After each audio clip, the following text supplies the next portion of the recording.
Friends, join me in welcoming David Lose.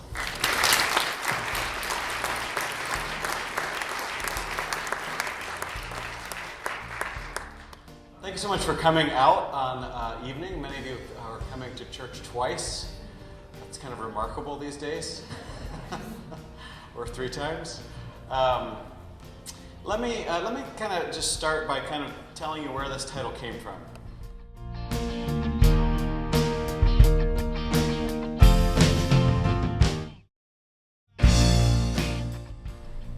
I have done a fair amount of work the last couple of years on culture and changes in our culture and the way that connects with our life in the church. And I've been sharing a fair amount of that in congregations all over the country, over the continent, but especially in the upper Midwest, Minnesota where I live. And what I found was time and again, there would be a question that would be asked almost always after the formal presentation. So it wouldn't be the presentation, it wouldn't be the Q&A, it'd be on the way out. And that question was almost always, why don't my kids go to church? Why don't my grandkids go to church? Sometimes I'd hear it more in the phrase of a statement. I'd hear persons come out and say, I'm very proud of my children. They're doing wonderful things. They're helping in, and they would describe volunteer activities or careers or these other ways in which their children were involved, helping, serving the world. And they would say, I know this is because of their faith upbringing, because of the faith they've grown up in. But they don't see much value in going to church. What can I do? So I've been hearing this question around the edges all the time. And then finally someone asked it in the middle of the presentation. We moved to the time for conversation. And a gentleman about 55, no, probably closer to early 60s, said that, named it out loud, which was wonderful because we could talk about it then as a group. And he said very clearly, why don't my kids go to church? And then he went on and said, when I was little, my parents took my brothers and sister and I to church and to Sunday school and to confirmation, and we all go to church. When we had children, we took them to church and to Sunday school and confirmation and youth group, and none of them go to church. And then he asked what I call the question beneath the question. Took a deep breath, and then he said, what did we do wrong? Right? And I think that question beneath the question puts its finger on this reservoir of grief that is animating our elders in our congregations. Remembering what it was like to go to church as a family, to have all the siblings go to church, wondering why children and grandchildren are not going to church. And I was so grateful that he asked that in the company that we were in, because then we could talk about it. And what I said next was, I want you to kind of go back with me for a moment to the Sunday morning of your childhood. And I want to think with you, remember with you, what was Sunday morning like? What were your options for how you're going to spend that morning? Exactly.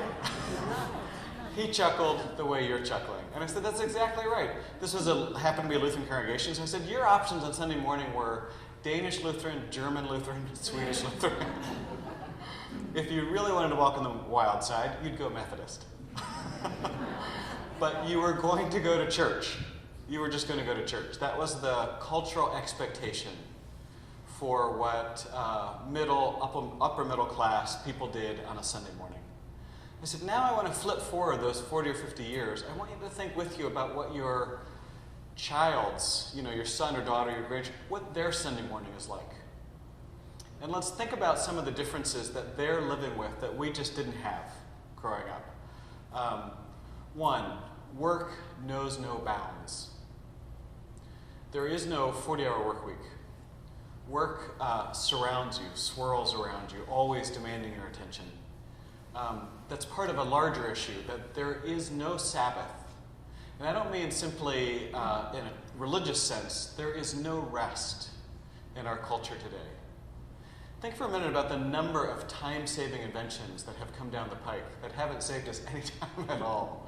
Do you remember when email first became popular and we were told that this was going to save us extraordinary amounts of time? Because we wouldn't have to keep playing phone tag with people, we could just leave an email. And when people got it, they'd respond, and we'd have so much time on our hands. In fact, Time magazine in the 70s had an issue devoted to the question and the problem of what would people in the 21st century do with all of their free time. And there was this concern that we would be bored, that we'd have so much leisure time we wouldn't know what to do. And I think of that every time one more thing comes out, whether it's social media or email. I don't know about you, but I find email, it's this close to being the bane of my existence. When I'm guessing some of you have the same situation. When I go on vacation, I am now, in the way I was not 10 years ago, I am now faced with two poor choices. One is to check email every couple of days to keep up with things at least a little bit, but to never really get away. The other is to ignore email for the week or 2 weeks I'm away, but dread coming back and find 400 or 500 emails in my inbox. There is no Sabbath left at all. There's no break from our activities or our children's sports. The Sunday morning used to be something of a sacred time and a sacred space. But now there are traveling teams, whether it's soccer or hockey or swimming or whatever, and it's not just our kids are being pulled away, but we're often pulled away. I've done my time as a timer at my son's swim meets on Sunday morning, feeling guilty, and yet knowing that's part of the price that we pay for having him involved in this activity. And the challenge is, of course, that a hockey team has no problem saying, if you don't show up for practice on Sunday morning, you're not playing. Well, we don't say that.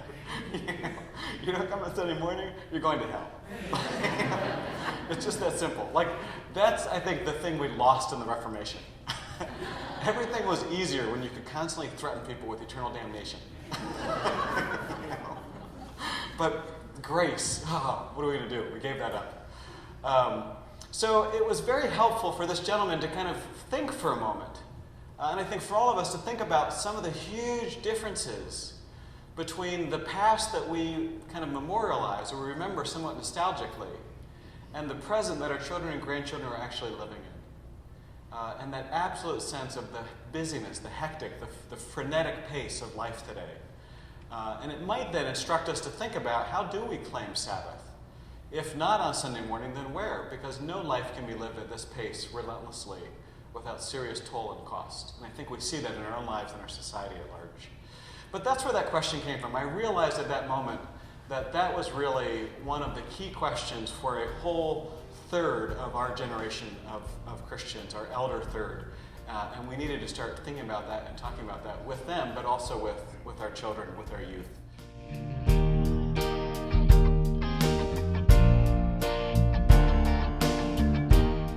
So here's how I want to approach it, though. I don't want to get right to that question. I want to back up a couple steps. And instead, I want to talk about what I often call the storied nature of our lives. And to do that, I'm going to start actually in a kind of unusual place, but bear with me. I'm going to start not with story or narrative, but with these two wine glasses. Now, just take a moment to look at those pictures. And I'm guessing you won't be surprised to find out that one of those glasses is more expensive than the other. Right, just by looking at it, which would you guess? The one on the left, right? There's something about it's thinner or finer or just looks like it probably costs a little more. But would you be surprised, though, to discover it costs that much more? $70 as opposed to $2.25. Which begs the question, of course, for many of us, why would anyone spend $70 on a wine glass? Now, I'm not very good at counting crowds, but I know there are enough people here tonight that 2 or 3 of you can answer that question. I'm not going to out you, don't worry. But 2 or 3 people are saying, I know why I would spend that much on a wine glass. Most of us, though, are thinking, what in the world would you spend $7 when you get more or less the same thing for $2.25? Now, in the last couple years, as I've been thinking about these societal changes and thinking about our life in the church, I've gotten very caught up with this notion of story and the importance of story in our lives, which is what I want to talk about, the storied nature of our lives. And in researching that and talking about that, I have taken a break from reading biblical scholars and systematic theologians. And I should say, have never been happier. just joshing. But I've been spending more time reading the people who are telling the very well-crafted stories of our age. That means I've been reading the scriptwriters and the directors and the video game designers and the advertisers, because I think these are the folks who are crafting the stories that seem to be most compelling, seem to be making most of an impact in our daily lives. And a marketer would answer this question very differently than I would have. That is, why would someone spend so much more for one glass than the other? A marketer would answer, it depends entirely on whether or not the story, that picture, that glass is telling, aligns with your own story. Now think about that for a moment. A marketer would say each of those glasses, each of those stories, each of those pictures is telling a story. And your decision of whether or not to buy it or which one to buy is based almost entirely on whether or not you believe that story, or more importantly, whether that story aligns with your own story. Here's what I mean. I'm going to start with the glass on the right. That glass comes from Target. This glass, the glass on the right, the 225 glass, you can get at Target.com. I didn't even think to ask. Do you have Target? Yeah. Okay, all right, everywhere. Just 1 year? Oh, really? Just in time for the security breach on credit cards. Wonderful. All right, so if you wanted to buy this glass, you could go to Target.com and you would find it beside this picture. And what Target is doing with that picture is, of course, telling a story. And that story is about a life. It's actually about a pretty good life. A life with leather chairs and books and bookcases and flowers and plants and growing things. And Target is hoping, as they tell that story, that you will fall into it. You will imagine that story as your own. So you can imagine coming back on a Friday evening after a long week of work and sitting back in that chair and taking a sigh and reaching out for that half-filled glass of a buttery Chardonnay and thinking, you know, I've got a pretty good life. And stories always also make promises. And so the promise underneath the story is simple and clear. Target is saying to you that, do you see this life, this good life? This life can be your life for just $2.25 a glass. Now, the other glass also tells a story. It's made by an artisan glass blower by the name of George Rydell. And the Rydell family have been hand-blowing wine glasses for 4 generations now, which is why that glass is so expensive. And if you go on the Rydell website, you'll also find a number of very attractive pictures that paint a story. But I thought the key to their story, the Rydell story, was caught best, not by a picture, but by a tagline that read this: "If the wine matters, so does the glass. It's that simple." Now, I just need to ask real quickly, is there anyone else who's bothered by the fact that there's no semicolon here? And we have a run-on sentence. Okay, I will out you. Raise your hand, right? Okay. Grammar nerds unite. We are a tribe. Okay, so bad grammar, great story. This story runs a little differently. It goes like this. There are certain people in this world who prefer excellence in all things. When it comes to wine, we call those people connoisseurs. Now, there aren't many of us, but that's okay. We kind of like it that way. But if you are one, you will know that if the wine matters, so does the glass. It's that simple. Now, there's some really interesting sets of research about the relationship between wine and wine glasses. Both come from groups of scientists. The first comes from a group of scientists we call chemists. And chemists have proven beyond a shadow of a doubt that if 2 wine glasses are made of the same material and are more or less the same shape, the wine glass you choose makes no difference to the taste of the wine. It just doesn't matter. It's going to taste exactly the same. There's this other group of scientists, though, we call them psychologists, who have also proven beyond a shadow of a doubt that if you believe the glass makes a difference to the taste, it does. They've done all kinds of research. One of my favorite experiments was when they constructed a common kitchen and on both sides built 2 dining rooms and furnished them in exactly the same way. Same tablecloths, crystal, china. One chef, same meal, same servers. Everything's exactly the same except for one thing. One group is told that the wine paired with their meal comes from Northern California. The other group is told that the wine served with their dinner comes from North Dakota.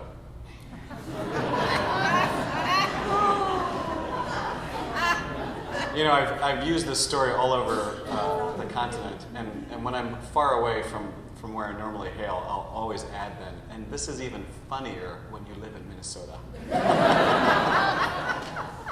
All right, so it's actually the same wine, but they're just told it's different.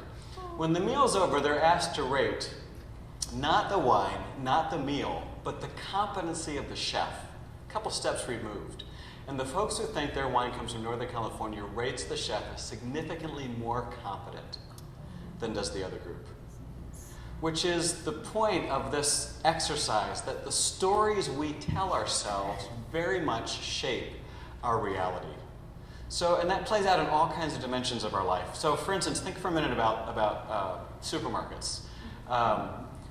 Cub is the big warehouse supermarket in the Twin Cities. Do you have kind of a comparable Costco or Sam's Club or okay? So think that. And do you have a Whole Foods?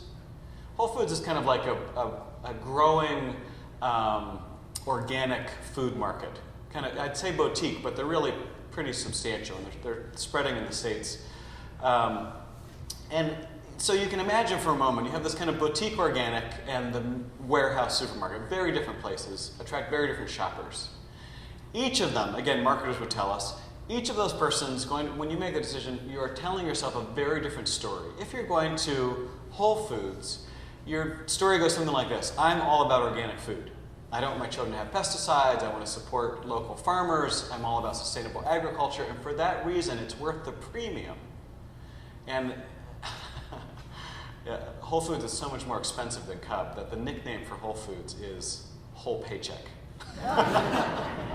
It's worth the premium it costs to shop at Whole Foods.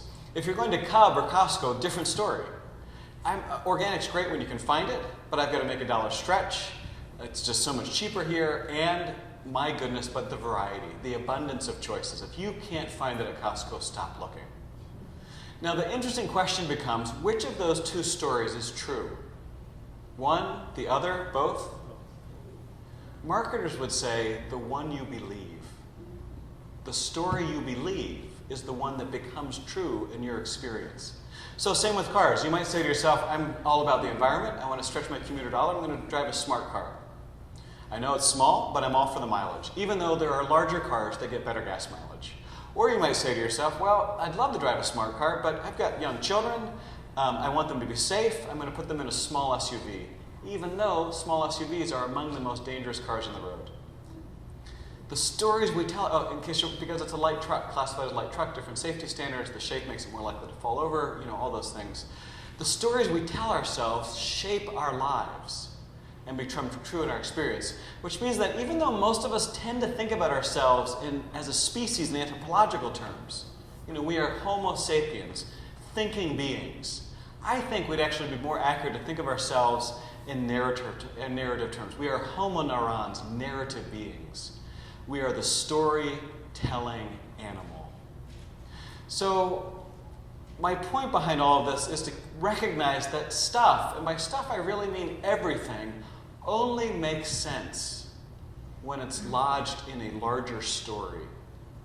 When we hear things that we can't fit into a story that we know, we tend to either be confused or not hear it altogether. Stuff only makes sense in story. And one of the major challenges of our time is that we don't know our story very well anymore. That story has shrunk in our imagination. It has grown smaller. There's some research that's been done recently by a couple of scholars, one by the name of Christian Smith at Notre Dame, Kendra Creasy-Dean at Princeton Seminary in New Jersey, and they've conducted the longest longitudinal study of church-going youth that's ever been done in history as far as we know. They've been tracking the beliefs and attendance and attitudes toward church of a generation of youth who grew up in the church. And what they have found is that even those kids who are going to church regularly have a relatively thin or superficial understanding of their faith and are not likely to continue as adults. And as they dug a little deeper, what they discovered was that the overwhelming reason these kids have a thin relationship to the Christian story is that they have no idea why that story matters to their parents. Now, earlier, I tried to make you feel not that bad by reminding you of the differences between when we grew up and when our kids are growing up. And I know with this one slide, now you all feel terrible. I want to back up for a moment, though, and remind you again of something else. Why hasn't this generation of parents, why didn't this generation of parents tell their children why they went to church, why the faith mattered to them? The answer is really simple, because our parents never did it for us. Simply because you did not have to. Church was a cultural expectation. Going to church was not an option. When I was a pastor, I would occasionally have a young couple, young family typically, come to me, if they came at all, which was rare. Often when people just decided church wasn't for them, they stopped coming, never a word. But from time to time they would come, and they'd say in a voice that was simultaneously apologetic, but firm. That is, they felt bad, but you weren't going to change their mind. They would say something like, Pastor, church just isn't working for us anymore. And what they meant by that was it wasn't fitting into that life we described of email and no work and taking their kids to all these activities and running around. And it occurred to me after that had happened a couple of times, I thought, if I were to ask my parents, who are now in their early to middle 80s, if I were to ask my parents, Mom, Dad, when you were growing up, when you were young parents, a young family, did church work for you? They would not understand the question. They did not expect church to work. They didn't expect it not to work either. It just simply wasn't a category. They went to church because that's what it was to be a faithful Christian. There was no question about how it fit into their larger lives. It was their lives. So what I want to move to then is think about, now, what's changed in a generation that's created this situation where more and more of our young families are asking that question, is church working for us? And deciding it's not.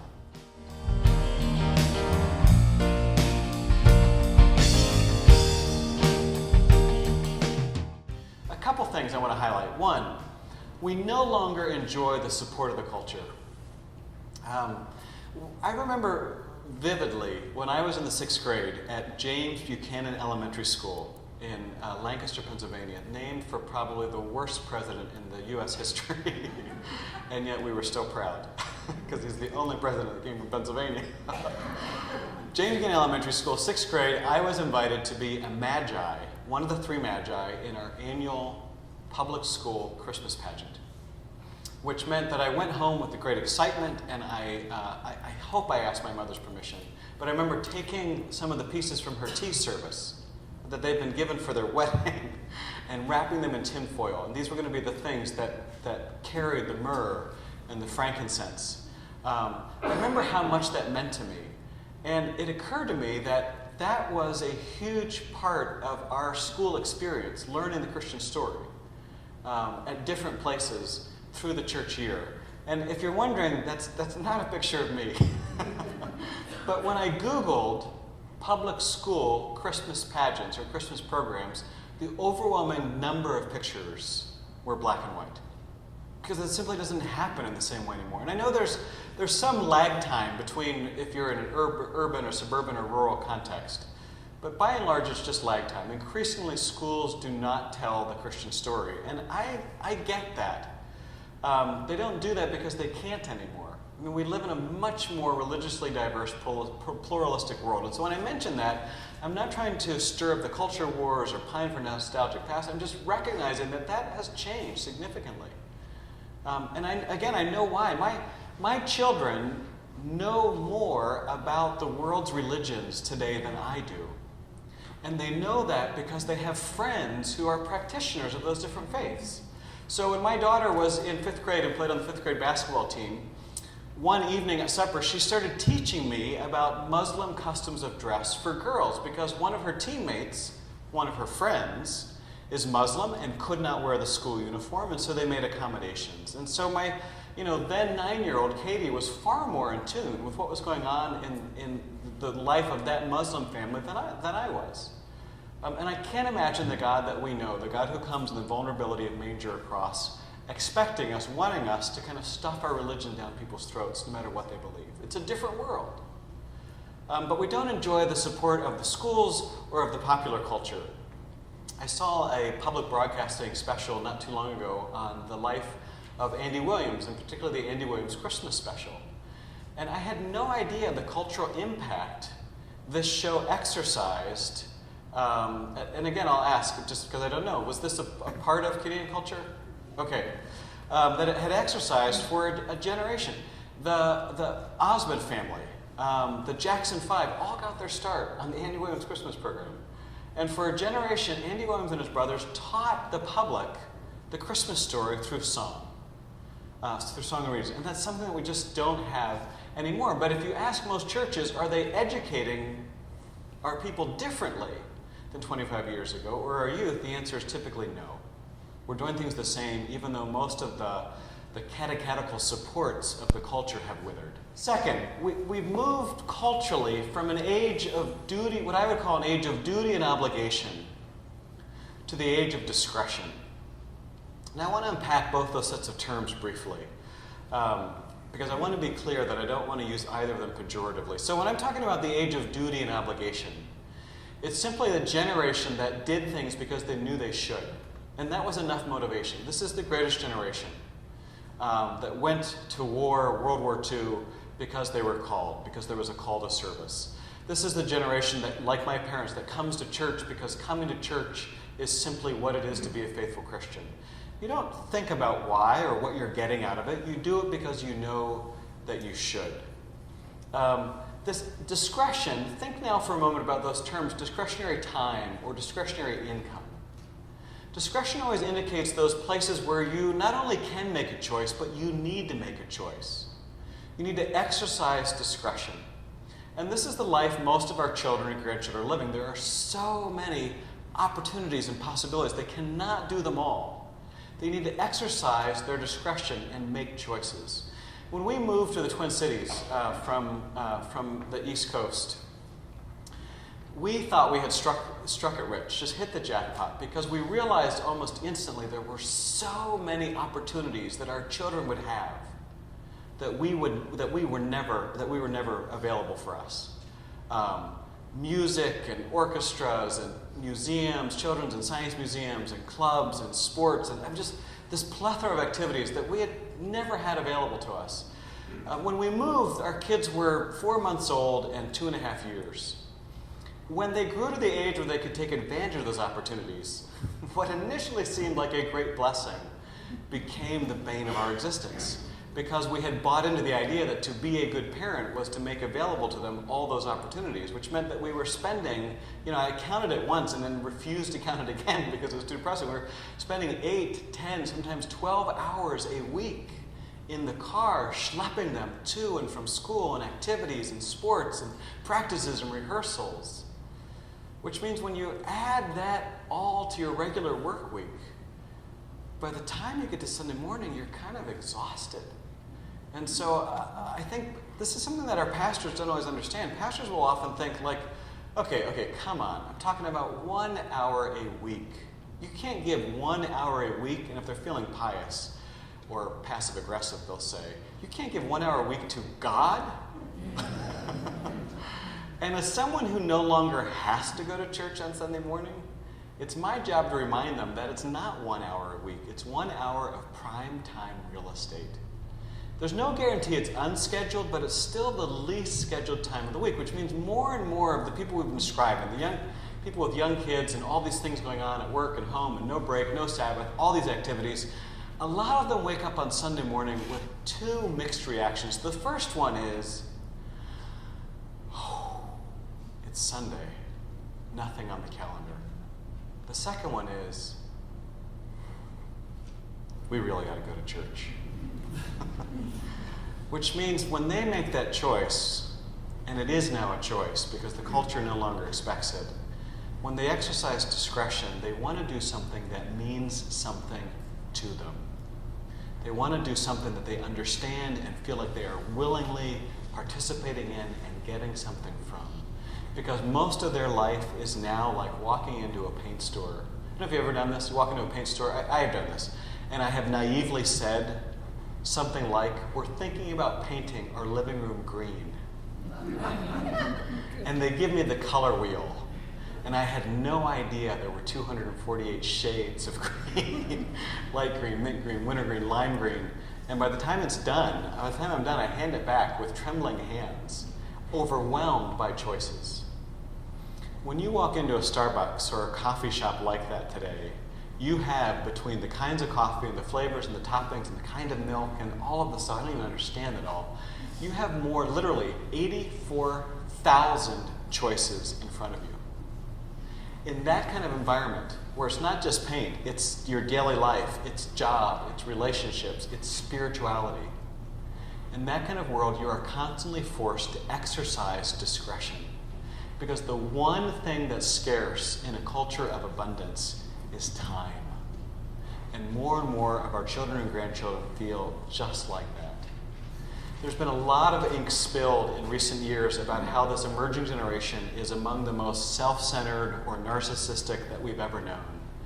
And I want to leave the value judgments to the side for a moment and instead simply remind us that they have this unending series of choices in front of them, opportunities and obligations. And in that situation, they have to make decisions that we never had to make. And they are making them in terms of what they get out of it, which in the bigger picture is not the worst criteria to exercise. All right, third, we are now drowning in a sea of stories.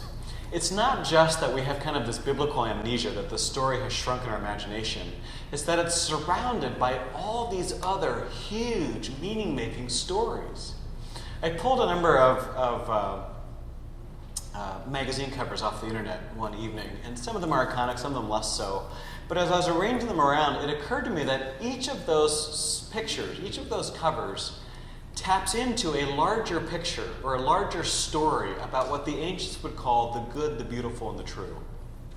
That is, each of these magazine covers represents a set of values about what constitutes a good life, what's worth striving for or saving for or sacrificing for. And of course, it's not just what we're reading, it's what we're watching on television. And it's not just what we're watching on television, it's what we're eating, it's what we're wearing, it's where we're going to vacation, where we're driving. Think for a minute about the power of emblem or logo. We have this entire alphabet of emblems, and it used to be an emblem made a promise about the quality of a product.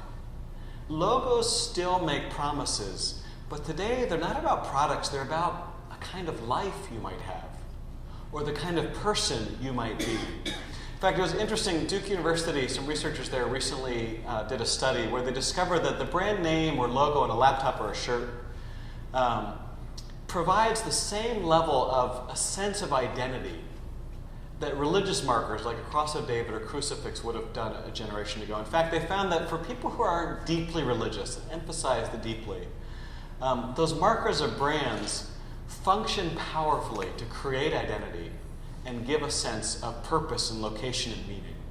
This is what I mean by we are drowning in a sea of stories. It's not just that we don't know the Bible, it's that there's so many other ways of making sense of our lives today. Which is where that phrase spiritual but not religious comes from.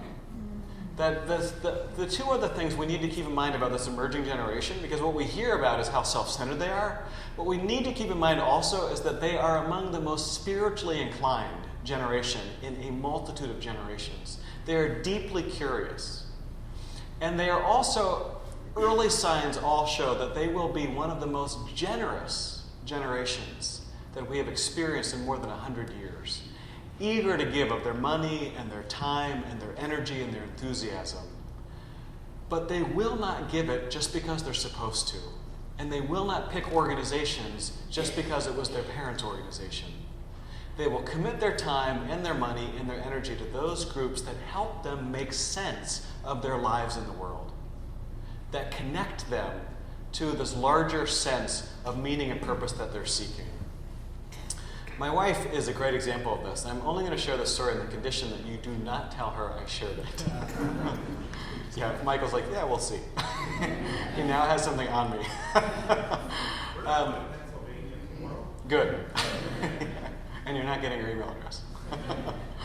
A couple years ago, it came to December, and like a lot of folks, we'll make most of our contributions, charitable contributions, at the end of the year as we're thinking about finishing out a tax year and all that goes with it.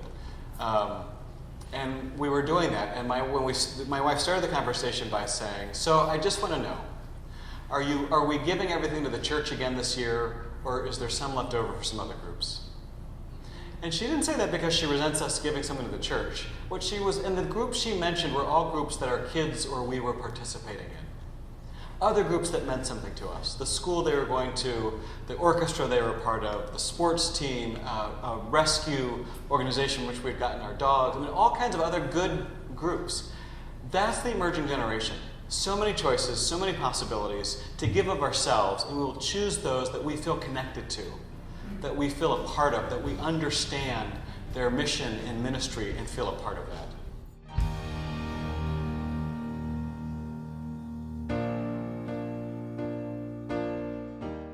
So the question then becomes, what can we do about this? How can we think about this in a way that is, the question for all of us is, will our faith have children? Will our children have faith? And how do we answer that question in a positive, healthy way? To get at that, what I want to invite us to do is to do some reframing. Reframing, what I mean by that is I want to look at things differently, or I want to see things maybe we haven't seen as we look at the same. The great example for me in this is always the Gestalt pictures. You can see the two faces or the chalice between, but you can't see both simultaneously. You need to choose which one will you focus on. You can see the old woman or the young woman, but not both simultaneously. Or another example, one of my favorites comes from the 17th century Japanese poet who wrote, "Barns burned down. Now I can see the moon." Both of those are true. Which will we focus on? So I want to invite us to consider doing some reframing and some reconsidering. Thinking about some things differently, being willing to look at it from the other side. So this is the exercise of reconsiderations I want to invite us into. First thing I want us to reconsider is our situation. Most of us tend to look at the situation of the decline of the mainline church, or what we feel like is a loss of allegiance to the church among this younger generation, our children and grandchildren, and we see a problem. We see a problem to be solved, and we treat it in those terms. There's a problem here, there's a puzzle, how do we figure it out? And it makes a lot of sense that we would approach it that way, because we are by nature born and raised to be problem solvers. Think about it. Evolution favors the creature that can solve problems and learn from mistakes. But every once in a while, what we encounter is not a problem to be solved, but instead what I would suggest is a mystery to be embraced. That distinction between a problem or a puzzle on the one hand and a mystery on the other. I've borrowed from the work of a Canadian author. I'm just going to shamelessly highlight those things when I can. Malcolm Gladwell. And in one of the essays in Gladwell's book, What the Dog Saw, he starts talking about that difference between problems, or what he'll call puzzles, and mysteries. And he borrows that term in turn from a military strategist. And the difference is problems can be solved when you can find more information. Mysteries are when the whole situation changes, and new information will not only not help, but sometimes it confuses you. And the example he borrows from is now a bit dated. But he said the question that the U.S. Army intelligence was facing when it came to the question of where is Osama bin Laden, that was a problem. It was definable, and the answer was to get more information, and eventually they did. Then they looked at another military equation, and they said the different question of what will a post-Saddam Hussein Iraq be like is not a problem, it's a mystery. Because to pull Hussein out of that country was to entirely change the context so completely that nobody could accurately predict. And one of the problems the U.S. military has faced and the morass we've got ourselves caught in there is because we thought we could figure it out. We used old models to think about what that situation would be like. So what I want to invite us to imagine is that the situation we're in now is not a problem where we need more information. It is a mystery. And you cannot solve mysteries, at least the non-whodunit kind of mystery. All you can do is embrace them. So when it comes to our children, here's the question I have often asked now when someone will come and tell me the story of their children who they love and think are doing wonderful things. They know they're doing them because of their faith, but they're not coming to church.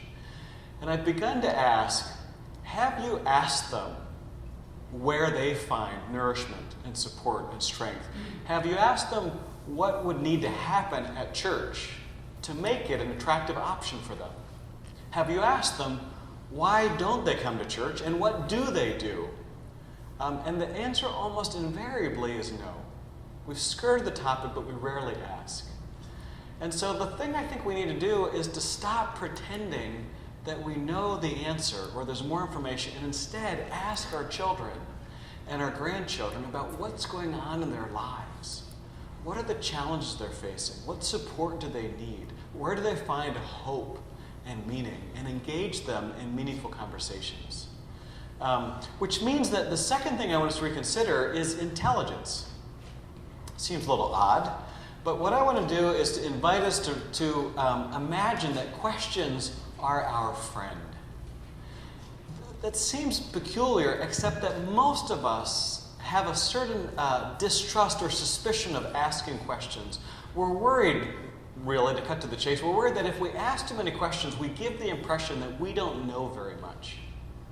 And I think the more degrees you've had, the more certifications or level of your education, the harder it is to say three very important words: I don't know. The guys who wrote the book Freakonomics, they do a lot of consulting with Fortune 500 companies now, and I heard a podcast where they said that in their opinion, the most debilitating aspect of U.S. business culture is the inability of people around a table to admit when they do not know the answer to a question. Because there's a concern, if the boss asks a question and you say, I don't know, you're going to look incompetent and your job's going to be at risk.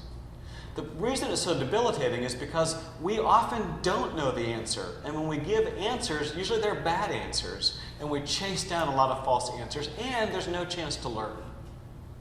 Because only when you admit you don't know something can you then learn. So here's what I want to think about this. I want to reframe intelligence this way.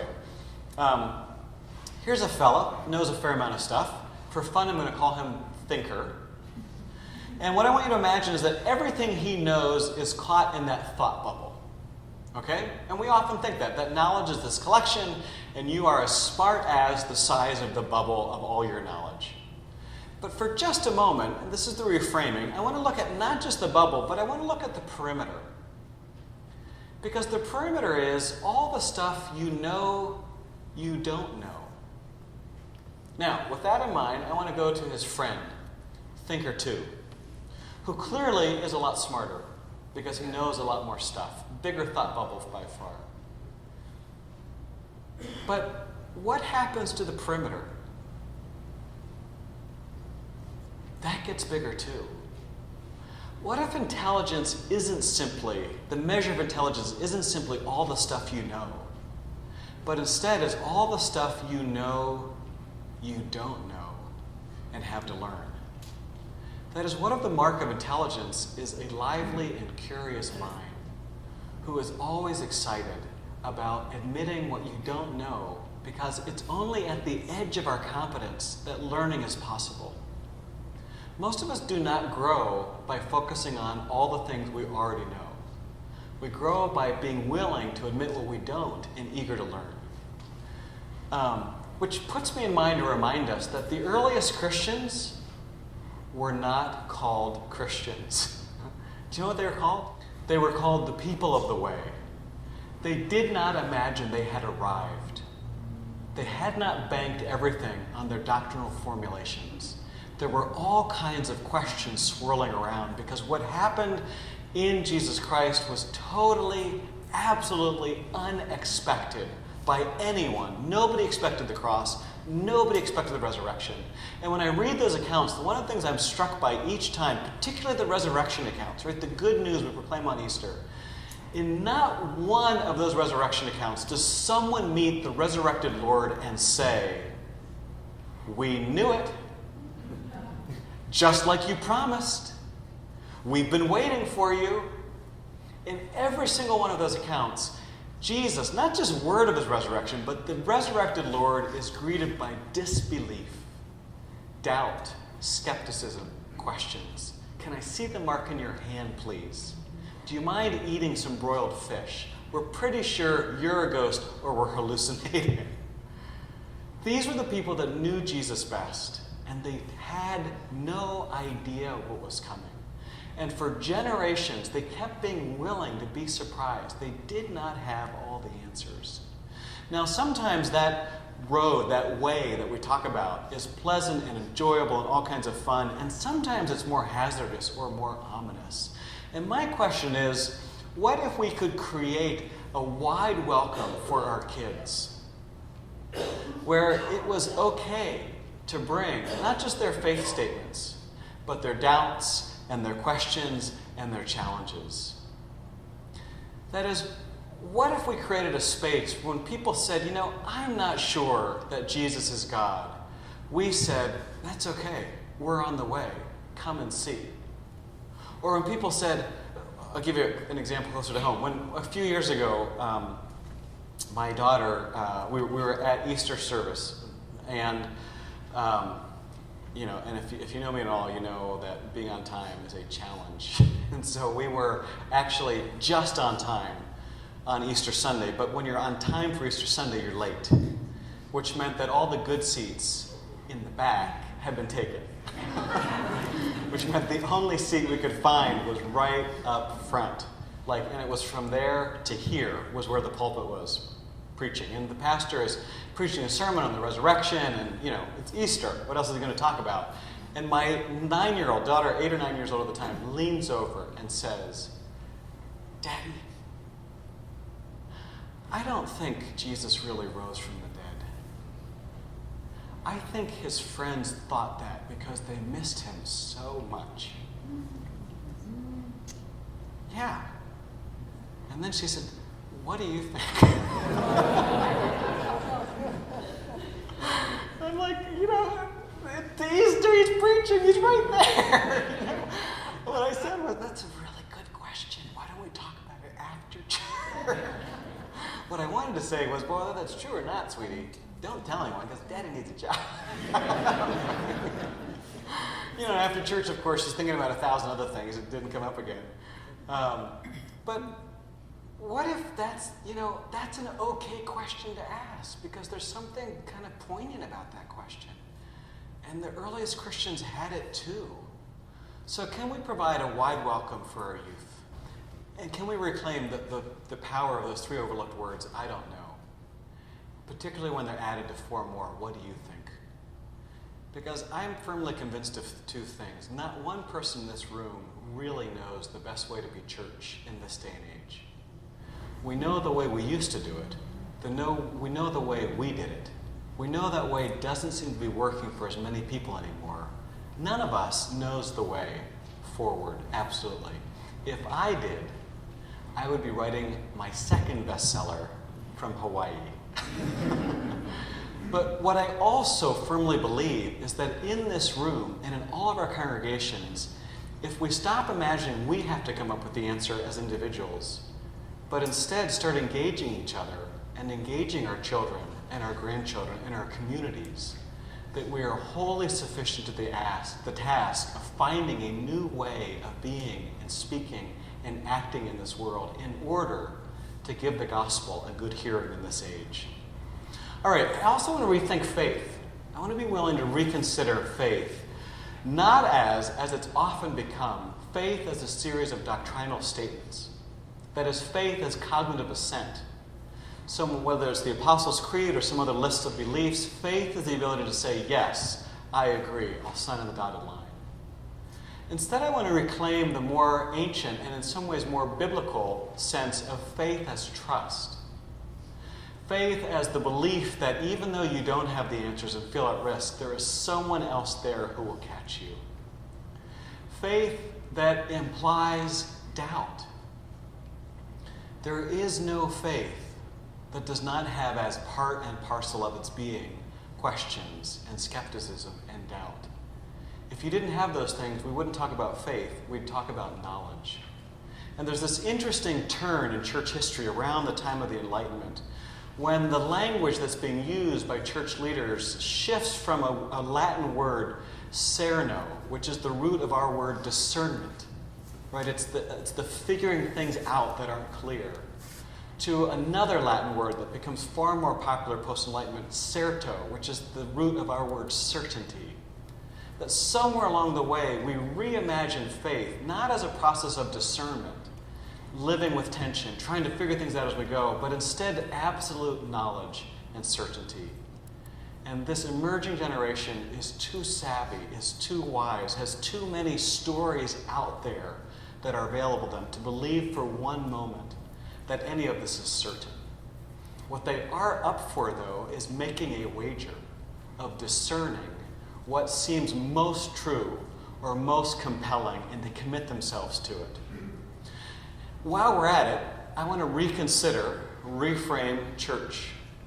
And particularly, what I wanted to imagine is that church finally is not meant to be a concert hall, which is what church in most of our experience is.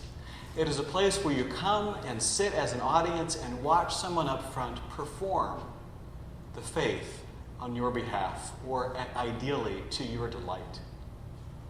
What I want to imagine instead is that church ought to be more like the community music school, where everybody comes and learns to play. In the music school, there is a time for listening to someone who is better than you and to take instruction. But there's also time to try it out yourself and practice and be sent home with homework to keep working at it. I find this image attractive in part because both my kids spent about a decade or so in a violin program. This is a Suzuki method violin program.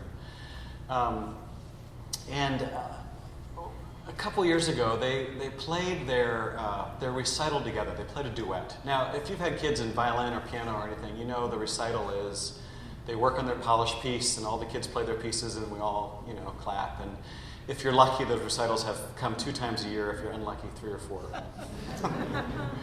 Let's just be honest. So this was a recital, and for the first time in our kids' decade of playing, the teacher asked them if they wanted to play a duet.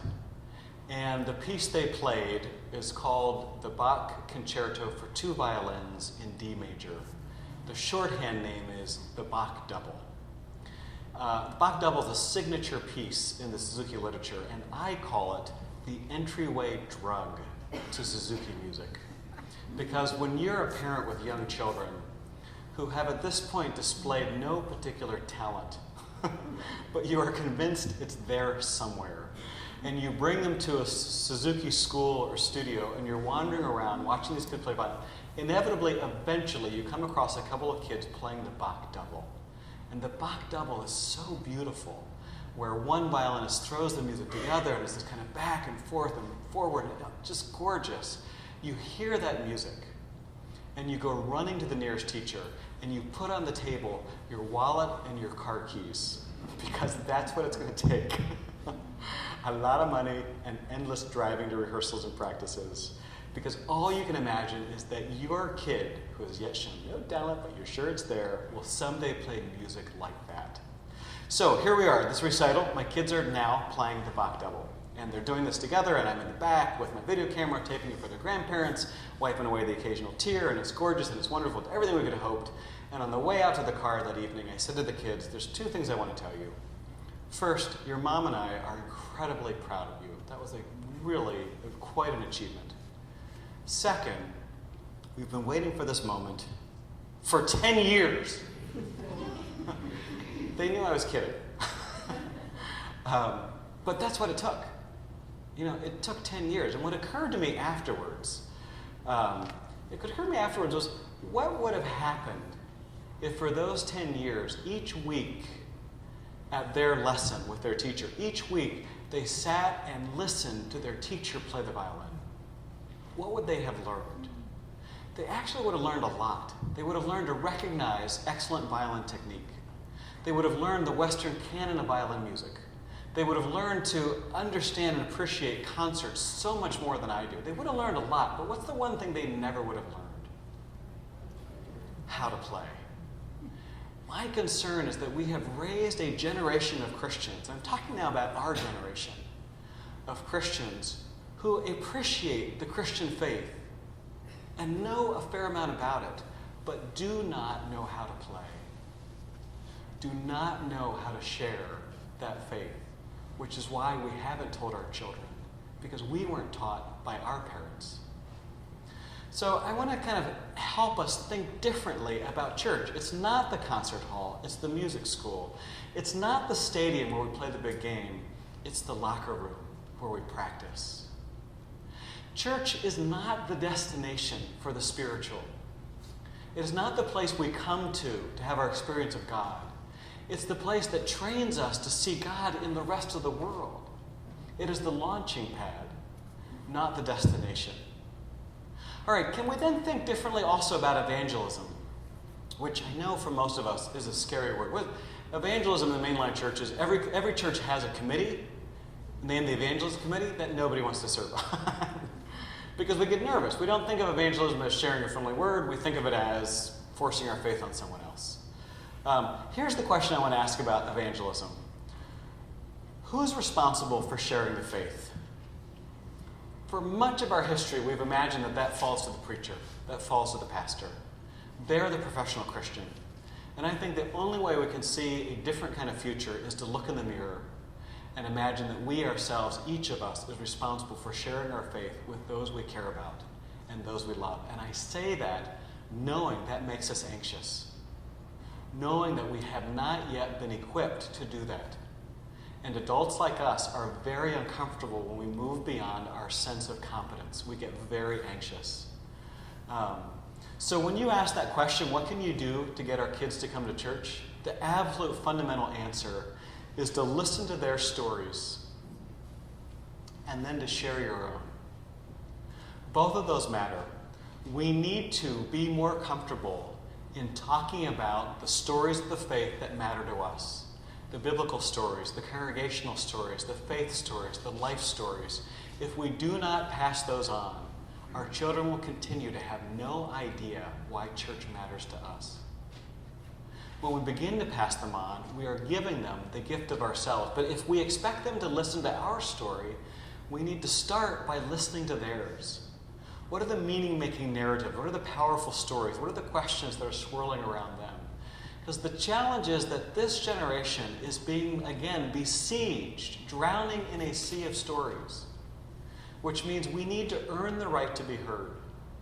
Thousands of stories come at them every day. Very few people take the time to listen to them. So we need to listen to their stories and share our own. And toward that end, I want to invite a time for practice. One of the things I learned from Suzuki Violin is that the absolute key to developing confidence is competence. And the key to competence is practice. Now, I was actually here, not quite here, an hour or two east of Winnipeg at a retreat center with some Lutheran and Anglican clergy a couple of years ago. And one of the pastors on the younger end, in his early 30s, shared a story that's become pretty familiar. His mom approached him one day and said, why don't your brothers and your sister go to church? He's one of 4 kids, the only one that goes to church. And he said, Mom, if they were to ask you why you went to church, what would you tell them? And he said what followed was the most uncomfortable 20-minute conversation he'd ever had with his mother. Because most of us, frankly, since confirmation, none of us have ever been asked, anything about the faith or have had a chance to practice talking about it. So it's not that she didn't believe. Of course she believed, but she did not know how to articulate it. After 20 minutes, she came out with one sentence. "This is why I go to church." And he said, "That's great, Mom. When they ask, tell them that." So since then, I kind of heard in that a challenge and a call. Since then, when I'm working with congregations or different places, I do this exercise, and I'm going to ask you to do that, to take just a minute or two. I promise I won't keep it that long. And to turn to someone near you and share why it is that you go to church. What's important to you about your faith or your congregation? And the first time I did that, you can think about it for a moment. The first time I did that, the congregation was where they were good eggs. They went along with it. And I'm expecting the same. When it was done, a couple came out in their 80s, if they were a day. And the older man, who was kind of stooped over, on his way out said to me, "I just want to thank you, because I've been going to church with this gal for 60 years. And it turns out, all that time, neither of us knew why the other was going." So I promise I will not let it run more than 2 minutes, but with someone near you, why do you go to church? Why is your faith or your congregation important to you? Go. Made it through? All right. So, what do we learn? Well, one, we can do this, right? No cracks in the floor, no one fell in, no one fled the room screaming. We actually do have that capacity.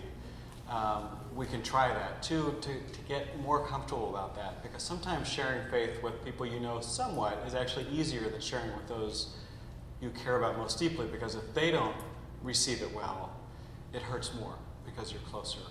So we can develop this sense of practice. But in order to do that, then I want to reconsider one more thing. I want to reconsider the role we expect our pastors to play. I want to redefine competent pastoral performance. And in particular, I want to move from what I would call a more kind of performative ministry to a more formative ministry. And the reason I have, for a long time, clergy were considered kind of equivalents in the popular culture to doctors and lawyers. That when you talked about the professions, it was religion, medicine, and law. And I think we need to reimagine that, because typically the way we assess the competence of those professions is in how well the professional can practice, can do those things. Practice law, prescribe medicine, preach a good sermon, interpret texts, share faith. And if we're going to move to a more formative sense, then I think what we need to do is start assessing, expecting our pastors not simply to be pretty good at those skills themselves, but the real assessment is after 3 or 5 or 10 years in a congregation, how much better are the congregation at doing those things themselves? We can't rely anymore on a pastor to inspire Christians that the culture creates and sends, because the culture no longer has a vested interest in creating Christians that pastors inspire.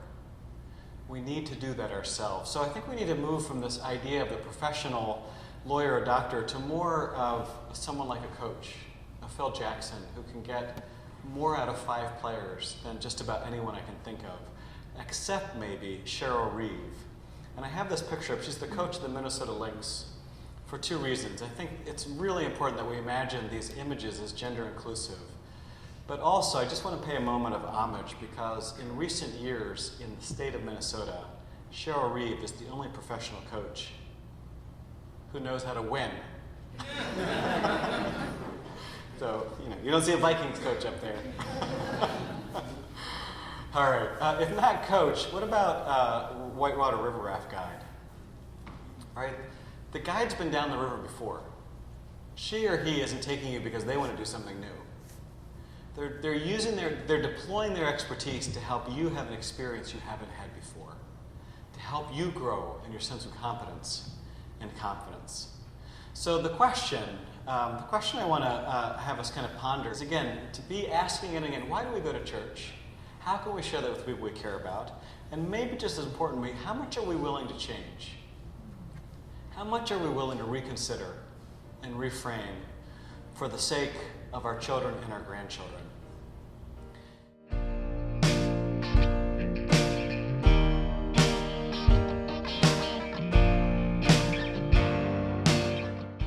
All right, one testing case is worship. And I think most of us hear that and say, worship? That's the one thing we can't change. Well, let's think about it. Another story from my daughter. The last couple of years, I've done a lot of family camps. I'll go and be the teacher at some of our Lutheran camps in the States, summer camps, when they have families come for a week. And it's a great time. I take the kids, my wife stays home, everyone's happier for that week. She gets a little bit of break from us, and we get to go away. And a couple years ago, we're at a camp in Colorado, Rainbow Trail Camp, and my daughter has she's the skeptic. She's the faithful skeptic. And she'd kind of been fed up with the praise music that they've been singing all week, and the stories they've been telling, pretty simple. But what she really got frustrated by, she said, Dad, it feels like all we talk about is what awful sinners we are and how great and awesome God is. Like, that's it. God is so wonderful and awesome, and we just suck. Sorry, but that's the language she used. And I was thinking about the music that we've been, and she was pretty much right. That's pretty much what we were saying over and over again. We're awful, God is wonderful. And it's this incessant praise music where you'd think that we worship the most needy deity in the universe. You know, we praise you, you're wonderful, you're awesome, you're glorious, you're wonderful, you're, like that's all God wants, is just give it to me, give it to me, give it to me. You know, this insecure God. And I thought she kind of had a point. So what really came home to me, though, was a day later after she said that, we're in worship around the fireplace, and she's at the other side, and it's one of those songs. A friend of mine calls them "Jesus is my boyfriend" songs. Because if you pause for a moment and think about the lyrics, if you took out Jesus, you couldn't be sure if they were talking about God or your boyfriend or girlfriend. You know, I mean, I can tell you know the songs I'm talking about. And it's one of those songs, and Katie catches my eye from across the gathering, and she looks at me, I'm watching, and then she goes like this.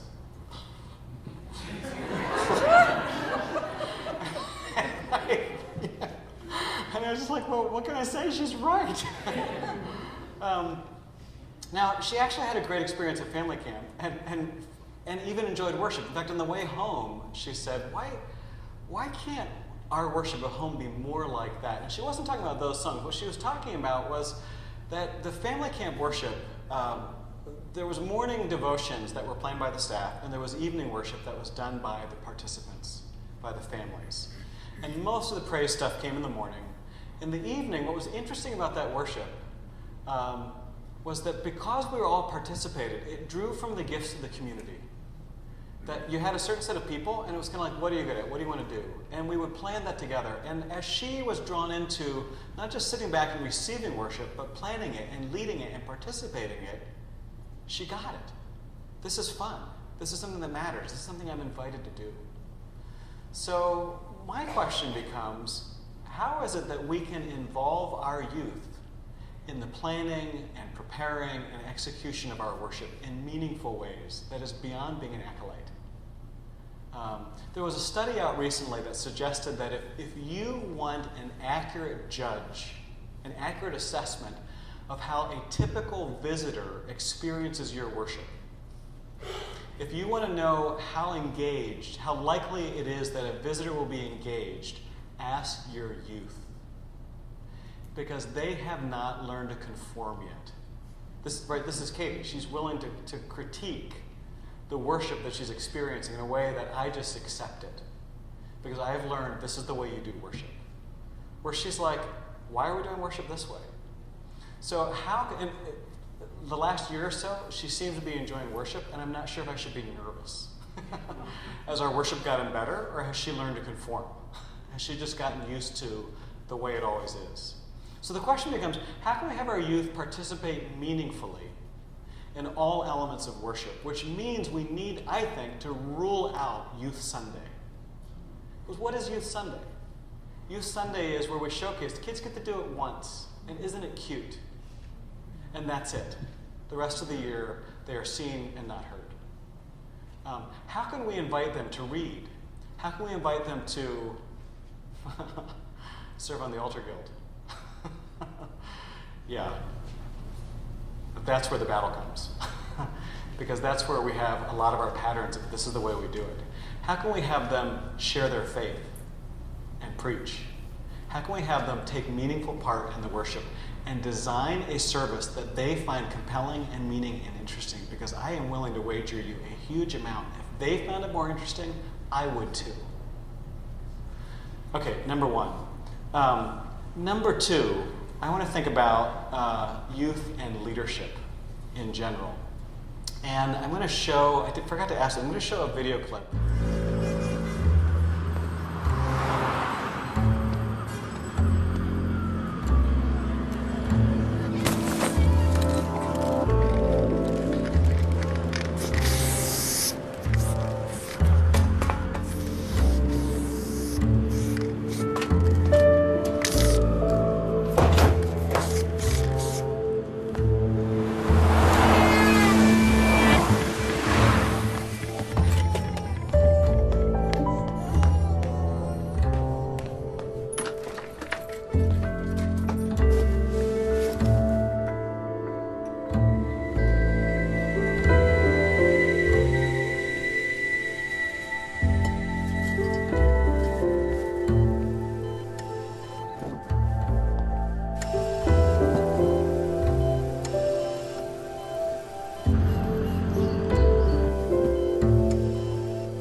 What I love about that commercial are two things. One is that it really is very moving.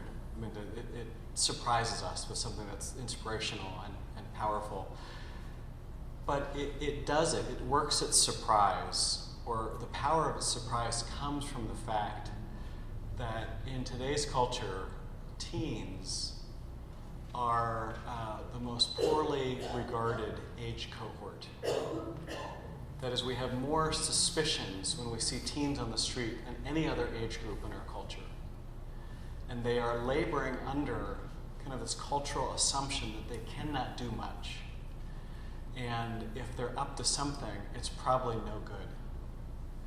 And we need to reverse that by entrusting them with meaningful leadership roles in our congregation. And I'm not even sure what that means yet. But I know it means more than the token youth on the Board of Elders or the Church Council.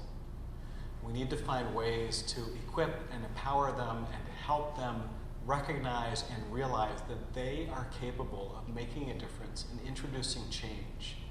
And if they don't learn that here, hopefully they will learn it somewhere. But guess what? The places that teach them will be the ones that get their allegiance. The places that show them they are capable of making a meaningful difference is where they will show up to be generous and to craft stories of meaning and purpose. So the questions again then that I want us to kind of think about, not just here but as we go out, is for us to become more aware, why do we go to church, what do we value, and how would we share that? And what are we willing to change, really, if we hope that our children have faith and our faith have children?